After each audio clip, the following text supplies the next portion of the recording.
ಬಂದಿರುವಂತಹದ್ದು two of sorts ಬಂದಿದೆ. ಕೆಲವೊಂದು indecision ಅಲ್ಲಿ ಇರುವಂತಹದ್ದು, ಯಾವುದೇ ರೀತಿಯ ಡಿಸಿಷನ್ ಅನ್ನ ಮಾಡಕ್ ಆಗ್ದಿರಾ ಅಥವಾ ಕೆಲವೊಂದು ಡಿಸಿಷನ್ ಮಾಡ್ದಿರಾ ನೀವು ಸುಮ್ಮನೆ ಇರುವಂತಹದ್ದು ರೆಪ್ರೆಸೆಂಟ್ ಆಗ್ತಾ ಇದೆ ಬಾಟಮ್ ಆಫ್ ದ ಡಕ್ ಅಲ್ಲಿ. ನಿಮ್ಮ ಲವ್ ಲೈಫಿನ ವಿಚಾರದಲ್ಲಿ ರೀಸೆಂಟ್ ಪಾಸ್ಟ್ ನಲ್ಲಿ ಕೆಲವೊಂದು ರೀತಿಯ ಎಂಡಿಂಗ್ ಗಳಾಗಿರುವಂತಹದ್ದು, ಲವ್ ಲೈಫಿನ ವಿಚಾರದಲ್ಲಿ ಕೆಲವೊಂದು ರೀತಿಯ ಡಿಸ್ಟರ್ಬೆನ್ಸ್ ಗಳಾಗಿರುವಂತಹದ್ದು, ಅವ್ಯವಸ್ಥೆಗಳಾಗಿರುವಂತಹದ್ದು, ಸಮಾಧಾನ ಇಲ್ಲದೆ ಇರುವಂತಹದ್ದು ರೆಪ್ರೆಸೆಂಟ್ ಆಗ್ತಾ ಇದೆ. ಯಾಕೆ ಅಂದ್ರೆ ಲವ್ ಲೈಫಿನ ವಿಚಾರದಲ್ಲಿ ಯಾವುದೇ ರೀತಿಯ ಪಾಸಿಟಿವ್ ಬದಲಾವಣೆಗಳು ಆಗುತ್ತಾ ಅನ್ನುವಂತಹದ್ದು ನೀವು ಪಾಸ್ಟ್ನಲ್ಲಿ ನೀವು ನಿಮ್ಮ ಲವ್ ಲೈಫಿನಲ್ಲಿ ನೀವು ಆಲೋಚನೆಯನ್ನ ಮಾಡಿದ್ದೀರಿ, ಕೆಲವೊಂದು ಬದಲಾವಣೆಗಳಾಗುವಂತ ಸಾಧ್ಯತೆಗಳಿದೆಯಾ ಅಂತ. ಆದ್ರೆ ಎಂಡಿಂಗ್ ಗಳಾಗಿರುವಂತಹದ್ದು ಯಾವುದೇ ರೀತಿಯ ಸರಿ ಹೋಗ್ತಿಲ್ದೇ ಇರುವಂತಹದ್ದು ರೆಪ್ರೆಸೆಂಟ್ ಆಗ್ತಾ ಇದೆ. ತುಂಬಾ ಆಲೋಚನೆಯನ್ನ ಮಾಡಿರುವಂತಹದ್ದು ನಿಮ್ಮ ಲವ್ ಲೈಫಿನ ವಿಚಾರವಾಗಿ ನಿದ್ರಾಹೀನತೆಗಳಾಗಿದೆ. ಕೆಲವೊಂದು ರೀತಿಯ ಸ್ಟ್ರೆಸ್ಸಿಗೆ ಒಳಗಾಗಿರುವಂತಹದ್ದು ನಿಮ್ಮ ರೀಸೆಂಟ್ ಪಾಸ್ಟಿನಲ್ಲಿ ನಡೆದಿರುವಂತಹದ್ದು. ಲವ್ ಲೈಫಿನ ವಿಚಾರವಾಗಿ ಯಾವುದೇ ರೀತಿಯ ಅಂತ ಸಮಾಧಾನದ ಏನು ನಿಮ್ಗೆ ನಡೆದಿಲ್ಲ. ಆ ಕಾರಣಕ್ಕೇನೆ ನಿಮ್ಗೆ ಕೆಲವೊಂದು ವಿಚಾರಗಳನ್ನ ಡಿಸಿಷನ್ ತಗೊಳ್ಳುವಂತಹದ್ದು, ಡಿಸೈಡ್ ಅನ್ನ ಮಾಡುವಂತಹದ್ದು ನಿಮ್ಗೆ ಕಷ್ಟ ಆಗ್ತಾ ಇರೋದು. ನೀವು ಪ್ರೆಸೆಂಟ್ ಸಿಚುಯೇಷನ್ ಅಲ್ಲಿ ಬರುವಂತಹ ಆಫರ್ಗಳನ್ನ ನೀವು ಏನ್ ಮಾಡ್ತಾ ಇದ್ದೀರಾ ಅಂದ್ರೆ ರಿಜೆಕ್ಟ್ ಮಾಡ್ತಾ ಇದ್ದೀರಾ ಅಥವಾ ಮಿಸ್ ಮಾಡ್ಕೋತಾ ಇದ್ದೀರಾ. ಕೆಲವೊಂದು ಆಪರ್ಚುನಿಟೀಸ್ ಗಳು ಬಂದ್ರೂ ಕೂಡ ಅದರ ಬಗ್ಗೆ ನೀವು ಕರೆಕ್ಟ್ ಆಗಿ ಗಮನವನ್ನ ಕೊಡ್ತಾ ಇಲ್ಲ. ಯಾಕೆ ಕೊಡ್ತಾ ಇಲ್ಲ? ನಿಮ್ಗೆ ಗೊತ್ತಾಗ್ತಿಲ್ಲ ಏನ್ ಮಾಡ್ಬೇಕು. ಅದಕ್ಕೋಸ್ಕರ ನೀವ್ ಏನ್ ಮಾಡ್ತಿದ್ದೀರಾ, ಎಂಡಿಂಗ್ ಆದಂತಹ ಆಫರ್ಗಳಿರ್ಬೋದು ಅಥವಾ ಬೇರೆ ಯಾವುದೇ ಆಫರ್ಗಳಿರ್ಬೋದು ಬಂದ್ರೆ ಅದನ್ನ ನೀವು ಗಮನನೇ ಕೊಡದೇ ಇರುವಂತಹದ್ದು. ಯಾವುದೋ ಕೆಲವು ವಿಚಾರ ನಿಮ್ಮ ಲವ್ ಲೈಫಿನ ವಿಚಾರವಾಗಿ ಕೆಲವೊಂದು ರೀತಿಯ ಮತ್ತಷ್ಟು ಮುತ್ತದ್ದು ಅಂದ್ರೆ ರಿವ್ಯಾಲ್ಯೂಯೇಷನ್ ಅನ್ನ ಮಾಡ್ತಾ ಇರುವಂತಹದ್ದು ಪ್ರೆಸೆಂಟ್ ಆಗ್ತಾ ಇದೆ. ಪ್ರೆಸೆಂಟ್ ಅಲ್ಲಿ ನಾನು ಯಾವುದೇ ಆಫರ್ ಅನ್ನ ತಗೊಳ್ಳುವಂತ ಸ್ಥಿತಿಯಲ್ಲಿ ಇಲ್ಲ ಅನ್ನುವಂತ ರೀತಿಯಲ್ಲಿ ನೀವು ಆಫರ್ಗಳನ್ನ ಮಿಸ್ ಮಾಡ್ಕೊಳ್ಳುವಂತಹದ್ದು ಅಥವಾ ರಿಜೆಕ್ಟ್ ಮಾಡುವಂತಹದ್ದು ರೆಪ್ರೆಸೆಂಟ್ ಆಗ್ತಾ ಇದೆ.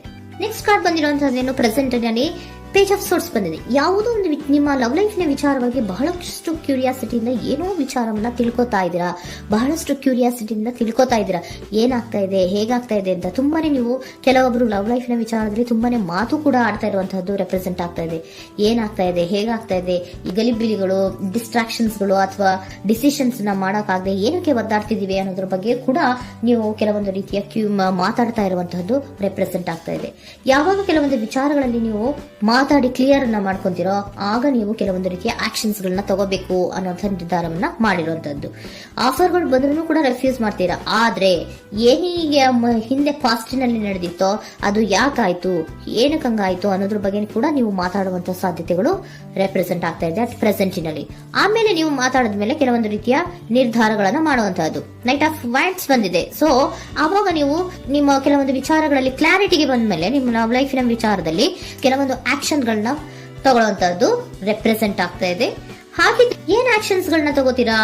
ಈಗ ಕೆಲವೊಂದು ರೀತಿಯ ಆಫರ್ಗಳನ್ನ ನೀವು ಬಂದಂತಹ ಆಫರ್ಗಳನ್ನ ನೀವು ಏನ್ ಮಾಡಿದ್ದೀರಾ, ರೆಫ್ಯೂಸ್ ಅನ್ನ ಅಟ್ ಪ್ರೆಸೆಂಟ್ ಅಲ್ಲಿ ಮಾಡಿದ್ದೀರಾ. ಈಗಲೂ ಕೂಡ ನೀವು ಬಂದಂತಹ ಆಫರ್ ಅನ್ನ ನೀವೇನ್ ಮಾಡ್ತೀರಾ, ರೆಫ್ಯೂಸ್ ಅನ್ನ ಮಾಡ್ತೀರಾ ಅಥವಾ ರಿಜೆಕ್ಟ್ ಅನ್ನ ಮಾಡ್ತೀರಾ. ಯಾಕೆ?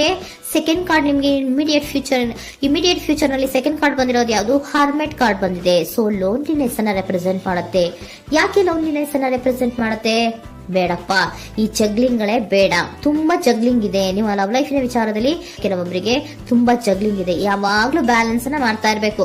ಈ ಕಡೆಗೆ ಹೇಳಿದ್ರೆ ಆ ಕಡೆಗೆ ಹೋಗುತ್ತೆ, ಆ ಕಡೆಗೆ ಹೇಳಿದ್ರೆ ಈ ಕಡೆಗೆ ಬರುತ್ತೆ. ಯಾವ ಕಡೆ ಅಂತ ಮಾಡೋದು ಅನ್ನುವಂತಹ ಆಲೋಚನೆಯನ್ನ ಮಾಡ್ತಾ ಇರುವಂತದ್ದು. ಸದ್ಯಕ್ಕೆ ಯಾವುದೇ ಆಫರ್ ಬೇಡ, ಸ್ವಲ್ಪ ಒಂಟಿಯಾಗಿರೋಣ ಅಂತ ನೀವು ಆಲೋಚನೆಯನ್ನ ಮಾಡ್ತಾ ಇರುವಂತದ್ದು ರೆಪ್ರೆಸೆಂಟ್ ಆಗ್ತಾ ಇದೆ. ಮತ್ತೆ ಕೆಲವೊಬ್ಬರಿಗೆ ಕೆಲವೊಂದು ರೀತಿಯ ಕ್ಯೂರಿಯಾಸಿಟಿಯಿಂದ ಏನಾಗ್ತಾ ಇದೆ ಅಂತ ವಿಷಯಗಳನ್ನ ತಿಳ್ಕೊಂಡ್ಮೇಲೆ ಕೆಲವೊಂದು ಆಕ್ಷನ್ಸ್ ಗಳನ್ನ ತಗೊಳ್ಳುವಂತದ್ದು ಕೂಡ ರೆಪ್ರೆಸೆಂಟ್ ಆಗ್ತಾ ಇದೆ. ಯಾವುದೇ ರೀತಿಯ ಭಯ ಇಲ್ಲದೆ ವಿಷಯಗಳನ್ನ ತಿಳ್ಕೊಂಡು ನೀವು ಆಫರ್ಗಳನ್ನ ಅಟ್ ಪ್ರೆಸೆಂಟ್ ಅಲ್ಲಿ ರೆಫ್ಯೂಸ್ ಮಾಡೋ ಸಾಧ್ಯತೆಗಳು ಕೂಡ ಕೆಲವೊಬ್ಬರಿಗೆ ರೆಪ್ರೆಸೆಂಟ್ ಆಗ್ತದೆ. ಯಾಕೆ ಆಫರ್ಗಳನ್ನ ರೆಫ್ಯೂಸ್ ಮಾಡ್ತೀರಾ? ನಿಮ್ಮ ಲವ್ ಲೈಫಿನ ವಿಚಾರದಲ್ಲಿ ಬರೀ ಜಗ್ಲಿಂಗ್, ತುಂಬಾ ಬ್ಯಾಲೆನ್ಸ್ ಅನ್ನ ಮಾಡ್ಬೇಕು. ಯಾವ ಕಡೆ ಮಾಡ್ಬೇಕು, ಹೇಗ್ ಮಾಡ್ಬೇಕು ಗೊತ್ತಾಗದೇ ಇಲ್ಲ. ನೀವೇನ್ ಮಾಡ್ತೀರಾ, ಸ್ವಲ್ಪ ದಿನದ ಮಟ್ಟಿಗೆ ನಾನು ಲೋನ್ಲಿ ಆಗಿರ್ಬೇಕು ಅನ್ನೋದನ್ನ ಇಲ್ಲಿ ನಿಮ್ಗೆ ಲವ್ ಲೈಫಿನ ವಿಚಾರವಾಗಿ ರೆಪ್ರೆಸೆಂಟ್ ಆಗ್ತಾ ಇದೆ. ಈ ಎಲ್ಲಾ ಕನ್ಫ್ಯೂಷನ್ಸ್ ಇರೋದ್ರಿಂದಲೇ ನಿಮ್ಗೆ ಬಾಟಮ್ ಆಫ್ ದ ಡಕ್ ಬಂದಿರುವಂತಹದ್ದು ಟೂ ಆಫ್ ಸೋರ್ಟ್ಸ್ ಬಂದಿರುವಂತಹದ್ದು. ಸೊ ಇಂಡಿಸಿಷನ್ ಆಗ್ತಾರೆ ಅಂತ ಏನ್ ಮಾಡ್ಬೇಕು ಗೊತ್ತಾಗಲ್ಲ. ಅದಕ್ಕೇನೆ ನೀವು ಇಲ್ಲಿ ಕುತ್ಕೊಂಡ್ಬಿಟ್ಟಿದ್ದೀರಾ, ನನ್ನ ಲವ್ ಲೈಫ್ ನ ವಿಚಾರವಾಗಿ ಯಾವ ನಿರ್ಧಾರವನ್ನ ಮಾಡಬೇಕು ಅನ್ನುವಂತಹ ಆಲೋಚನೆಯನ್ನ ಮಾಡ್ತಾ ಇರುವಂತದ್ದು, ಹಾಗೇನೆ ಮಾಡುವಂತದ್ದು ನಿಮ್ಗೆ ರೆಪ್ರೆಸೆಂಟ್ ಆಗ್ತಾ ಇರೋದು. ಕೆಲವೊಬ್ರು ರೆಫ್ಯೂಸ್ ಅನ್ನ ಮಾಡಿ ಮುಂದೆ ಹೋಗುವಂತ ಸಾಧ್ಯತೆಗಳು ಇರುವಂತಹದ್ದು, ಮತ್ತೆ ಕೆಲವೊಬ್ರು ಆಫರ್ ಗಳನ್ನ ಬರುವಂತದನ್ನ ಬ್ಯಾಲೆನ್ಸ್ ಅನ್ನ ಮಾಡಬೇಕು, ಜಗ್ಲಿಂಗ್ ಅನ್ನ ಮಾಡಬೇಕು, ಸದ್ಯದ ಮಟ್ಟಿಗೆ ಒಂಟಿಯಾಗಿ ಇರೋಣ ಅಂತ ಆಲೋಚನೆಯನ್ನ ಮಾಡ್ತಾ ಇರುವಂತದ್ದು ರೆಪ್ರೆಸೆಂಟ್ ಆಗ್ತಾ ಇದೆ.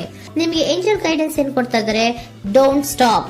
ಇಲ್ಲಿ ಡೋಂಟ್ ಸ್ಟಾಪ್ ಇನ ಅರ್ಥ ಏನಪ್ಪಾ ಅಂದ್ರೆ, ಯಾವ ಕೆಲವು ವಿಚಾರಗಳ ಬಗ್ಗೆ ಕ್ಲಾರಿಟಿ ಬೇಕು ನಿಮ್ಗೆ, ಯಾವ ವಿಚಾರಗಳಲ್ಲಿ ನೀವು ಕನ್ಫ್ಯೂಷನ್ಸ್ ಅಲ್ಲಿ ಒದ್ದಾಡ್ತಾ ಇದ್ದೀರಾ, ಏನ್ ಕ್ಲಾರಿಟಿ ಬೇಕೋ ಅದನ್ನ ಧೈರ್ಯವಾಗಿ ಮುಂದೆ ಬಂದು ಅದನ್ನ ಕ್ಲಾರಿಟಿಯನ್ನ ತಗೊಂಡು ಮುಂದೆ ಹೋಗು, ಅಲ್ಲೇ ನಿಂತ್ಕೋಬೇಡ ಅನ್ನುವಂಥದ್ದನ್ನ ನಿಮ್ಗೆ ಹೇಳ್ತಾ ಇದ್ದಾರೆ.